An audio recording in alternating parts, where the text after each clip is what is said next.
Cette scène se passe dans l'un des principaux musées russes, en pleine journée.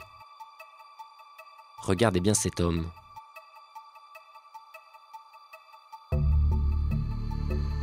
Il décroche un tableau et part avec. Certains visiteurs semblent interloqués, mais aucun agent de sécurité ne l'arrête. Le tableau en question a été peint par l'artiste russe Arkhip Kuinji au début du XXe siècle. Sa valeur, environ 175 000 €. Le voleur et le tableau ont finalement été retrouvés quelques heures plus tard. Ce vol, d'une simplicité déconcertante, est extrêmement rare, car les musées sont généralement mieux sécurisés, mais aussi parce qu'un tel vol a peu d'intérêt. Pour deux raisons principales. D'abord, il est presque impossible de revendre un tableau de valeur déclaré volé. Des bases de données répertorient toutes les œuvres disparues et inspectent les ventes dans le monde entier.